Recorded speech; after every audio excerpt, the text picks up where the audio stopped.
आप खैरुल बशर, आप खैरुल वरा। রব্বি ইশরাহ লি সাদরি ওয়া ইয়াসসির লি আমরি ওয়াহলুল উকদাতাম মিন লিসানি ইয়াফকাহু কওলি। এবং দাইমি সুন্নত, দাইমি ফরজ ও দাইমি সুন্নতটা আসলে কি? এমন ফরজ যা প্রতিনিয়ত, প্রতিদিন এবং সার্বক্ষণিকভাবে পালন করা আবশ্যক। নারী পুরুষের প্রকৃতি ও সৃষ্টিগত কিছু পার্থক্য ছাড়া উভয়ের ওপর অবশ্য পালনীয় ফরজ বিধানগুলো প্রায় একই রকম। নিম্নে কোরআন হাদিসের নির্যাস থেকে উভয়ের জন্য আলাদা আলাদাভাবে সার্বক্ষণিক পালনীয় ফরজ ও সুন্নত কাজগুলো তুলে ধরা হলো। আচ্ছা, তো একজন পুরুষের আসলে দাইমি ফরজ কয়টি? 3টি। দাইমি ফরজগুলো কি কি? 1 নাম্বার, সব সময় ঈমানী হালতে থাকা। 2 নাম্বার, সতর ঢেকে রাখা। 3 নাম্বার, মা বোনকে পর্দায় রাখা। তো দাইমি ফরজ হচ্ছে যে জিনিসটা আসলে আমাদেরকে প্রতিনিয়ত পালন করতে হবে। আমাদের যেমন নামাজ এবং রোজা নির্দিষ্ট সময় পালন করতে হয়, কিন্তু দাইমি ফরজ যে জিনিসটা, এটা হচ্ছে 24 ঘন্টায় আমাকে পালনের মধ্যে থাকতে হবে। তার মধ্যে প্রথম যে দাইমি ফরজের 3টার মধ্যে একটা হচ্ছে সবসময় ঈমানী হালতে থাকা। তার মানে এজ এ মুসলিম হিসেবে আমাকে সবসময় ঈমানী হালতে থাকতে হবে। 2 নাম্বার হচ্ছে সতর ঢেকে রাখা।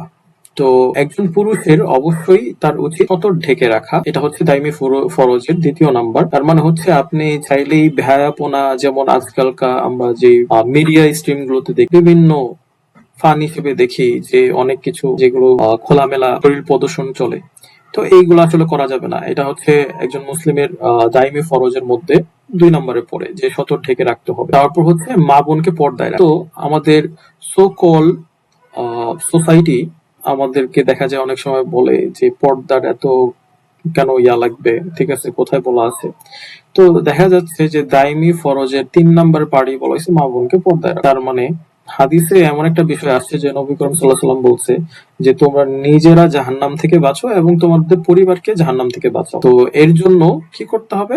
যে শুধুমাত্র নিজেই নামাজ, রোজা, হজ, যাকাত করলেই হবে না, নিজের পরিবারকেও জাহান্নাম থেকে বাঁচানোর জন্য তাদেরকে ইসলাম যে নির্দেশনা দিয়েছে, নবী করিম সাল্লাল্লাহু আলাইহি ওয়াসাল্লাম যেভাবে তার পরিবার পরিচালনা করেছে, নারীদেরকে যেভাবে রেখেছে, আমাদেরকেও সেভাবে রাখতে হবে। তো সো কল সোসাইটিতে যেটা আমরা দেখি, দেখা হচ্ছে খোলা ওপেনলি চলাফেরা, এগুলো হচ্ছে প্রমোট করা। মিডিয়াতে নাটক, সিনেমা, এগুলোতে সব জিনিসে আমরা ছোট বাচ্চারা, আমরা যখন ছোট ছিলাম তখন হচ্ছে কি এই মুভি, সিনেমা, নাটক এগুলো দেখে আমরা অনেক কিছু শিখছি, যেটা হচ্ছে আমাদের জন্য উচিত ছিল না। আমাদের উচিত যে আমাদের মহান রব আমাদের জন্য যে কিতাব নাজিল করেছেন, আমাদের নবীজি সাল্লাল্লাহু আলাইহি সাল্লাম তার জীবন ব্যবস্থা, তার সুন্নত, তার হাদিস আমাদের জন্য রেখে গেছেন, সেই জিনিসগুলো থেকে আমাদের জীবন ব্যবস্থা কেমন হওয়া উচিত সেরকম শিক্ষা নেওয়া। কিন্তু আমরা আসলে প্রকৃত শিক্ষাটা পাই এই মিডিয়া থেকে। এই জিনিসটা আমাদেরকে এই আল্লাহর সম্পর্ক থেকে, আল্লাহর বিধান থেকে আমাদেরকে দূরে সরায় রাখছে। তো এটা হচ্ছে আমাদের পরিবারের দায়িত্ব, যারা গার্ডিয়ান আছে তাদের উচিত তাদের সন্তানদেরকে, তাদের মেয়েদেরকে, তাদের মা বোনদেরকে পর্দার ভেতরে রাখা, যেন তারা পর্দা করে। কারণ হচ্ছে একজন নারী 6 জন ব্যক্তিকে জাহান্নামে নিয়ে যাবে। তো এর জন্য নিজে জাহান্নাম থেকে বাঁচার জন্য যেমন নারীদেরকে পর্দার বিধানের আদেশ করা, এবং সেই সাথে তাদেরকে অ্যাওয়ার করা যে পর্দাটা কেন করতে হবে। তো একজন পুরুষের দাইমি ফরজ হচ্ছে 3টা: সবসময় ঈমানী হালতে থাকা, সতর ঢেকে রাখা এবং মা বোনকে পর্দার ভেতরে রাখা। আর এটা হচ্ছে একটা পুরুষের জন্য। আর একজন মহিলাদের জন্য বা নারীর জন্য দাইমি ফরজ 5। তার মধ্যে প্রথমটা হচ্ছে সবসময় ঈমানী হালতে থাকা। তার মানে এটা হচ্ছে নারী এবং পুরুষ উভয়ের ক্ষেত্রে কমন একটা বিষয়, যে ঈমানী হালতে থাকতে হবে, এটা নারী হোক আর পুরুষ হোক। 2য় নম্বর হচ্ছে সতর ঢাকা। তার মানে নারীর পর্দার বিষয়ে সবচেয়ে গুরুত্বপূর্ণ হচ্ছে সতর ঢেকে রাখতে হবে। তো এটাও যেমন পর্দার ভেতরে পড়ে, তেমন কিন্তু পুরুষদের ক্ষেত্রে সতর ঢাকা পর্দার ভেতরেই পড়ে। তো শুধুমাত্র নারীদের না, পুরুষেরও কিছু বিষয়ে পর্দা করতে হবে, সতর ঢেকে রাখা। 3 নাম্বার হচ্ছে পর্দা করা, পর্দা করতে হবে। তো মেয়েদের জন্য মেয়েরা বলে যে পর্দা কেন করতে হবে, পর্দা কোথায় বলা আছে, ফাইনালি চলাফেরায় তারা নিজেকে স্বাচ্ছন্দ্য বোধ করে। তো এখানে হচ্ছে পর্দা করতে হবে। পর্দার বিধান আসলে কোরআনেও বলা আছে যে আল্লাহ তাআলা এমন কথাও বলেছেন যে তোমরা নিজেদের বুক ঢেকে রাখো, মেয়েদেরকে নারীদেরকে বলা হয়েছে। এবং এটাও বলা হয়েছে যে তোমরা জাহিলি যুগের মেয়েদের মতো বা নারীদের মতো চলাফেরা করো না, এগুলো নারীদের জন্য বলা হয়েছে। তো এই আয়াতগুলো আসলে পরিবারগুলো শিক্ষা দেয় না, যার কারণে হচ্ছে মেয়েরা ওপেনলি চলাফেরা করতে কোনো ভয় পায় না। ঠিক আছে। আর তো সবসময় ইমানি হালতে থাকতে হবে, সতর ঢেকে রাখতে হবে, মেয়েদের জন্য নারীদের জন্য পর্দা করতে হবে, ছোট আওয়াজে কথা বলা। তো বেশিরভাগ নারীরা এখন দেখা যায় যে তাদের হাজবেন্ডকে তাদের পরিবারে বা তো বিশেষ করে পরিবারগুলোর ক্ষেত্রে দেখা যাচ্ছে যে খুব উচ্চ স্বরে কথা বলে, মানে নিজের একটা পাওয়ার খাটাইতে চায়। আমরা যদি মিডিয়াতে টক শো গুলোতে দেখি যে নারীবাদ যারা, তারা কি কায়েম করতে চায়, তারা এটাই কায়েম করতে চায় যে তারা তাদের পাওয়ার, এম্পাওয়ারমেন্ট যেটাকে বলে, সেটা হচ্ছে ক্ষমতায়ন করবে। যে পুরুষ যেভাবে ক্ষমতা চায়, নারীও সেরকম ক্ষমতা চায়। অথচ এইগুলা কিন্তু আমাদের ইসলামের সাথে সাংঘর্ষিক। যেমন আর ছোট আওয়াজে কথা বলতে হবে, যেন নারী সবসময় নরম থাকে, এর জন্য আর কি বলা হয়েছে। বেশি যেন পরিবারের সাথে উগ্র তার হাজবেন্ডের সাথে উগ্র মেজাজে কথা না বলে। তো ছোট আওয়াজে কথা বলা, এটাও হচ্ছে একজন মহিলার দাইমি ফরজের অন্তর্ভুক্ত। স্বামীর সম্পদের হেফাজত করা, স্বামীর সম্পদের হেফাজত করতে এটা আল্লাহ তাআলা নির্দেশ দিয়েছেন, কোরআনেও বলা আছে। তো স্বামীর সম্পদের হেফাজত করা একটা মহিলার বা মেয়েদের জন্য দাইমি ফরজ। আমরা দেখা যায় অনেক প্রবাসী ভাই আছে যারা কিনা তার স্ত্রীকে প্রচন্ড বিশ্বাস করে, তাদের ভরসায় অনেক কিছু, তাদের জামানত, তাদের সম্পদ দিয়ে যায়। কিন্তু দেখা গেছে ওই মহিলাগুলো লাস্ট পর্যন্ত পরকীয়ার শিকার হয়ে তার হাজবেন্ডের সম্পত্তি এগুলো নিয়ে অন্যত্র চলে যায় বা অন্য কারো কাছে চলে যায়। তো এগুলো হচ্ছে দাইমি ফরজ ভঙ্গ হয়। তো এর জন্য এসব বিষয়গুলো আমাদের পরিবারগুলোকে শিক্ষা দিতে হবে যে দাইমি ফরজ গুলো তোমার এগুলো পালন করতে হবে।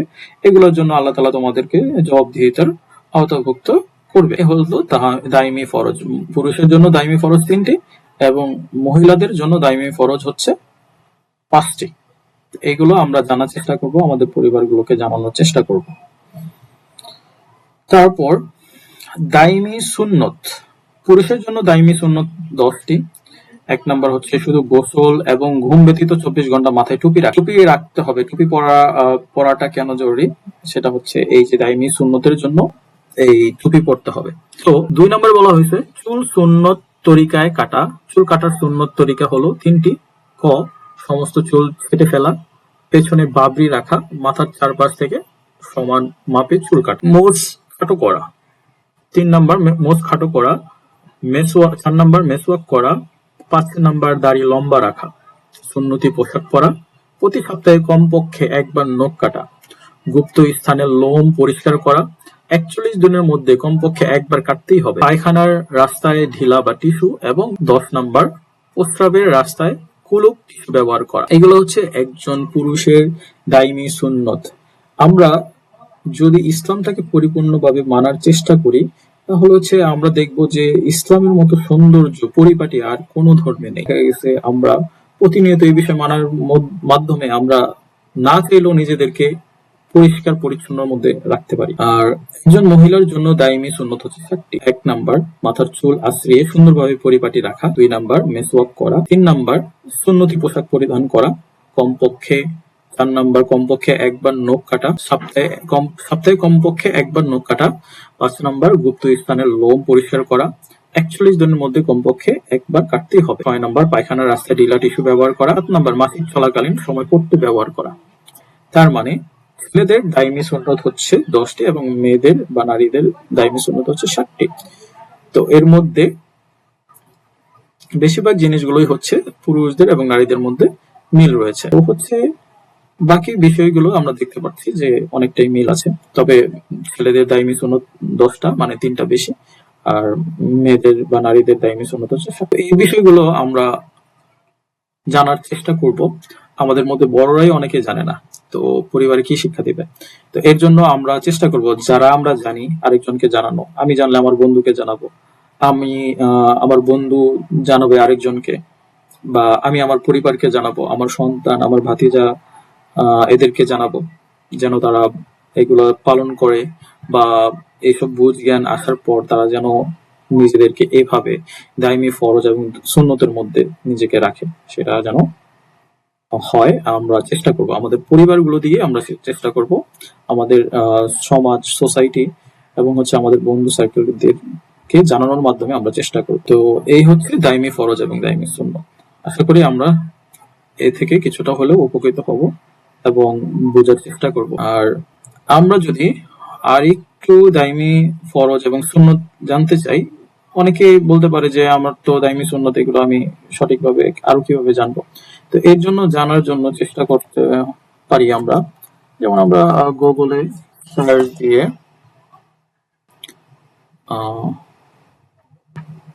আমরা যদি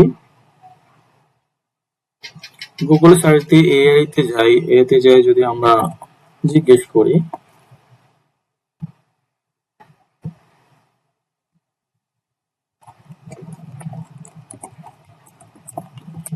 দাইমি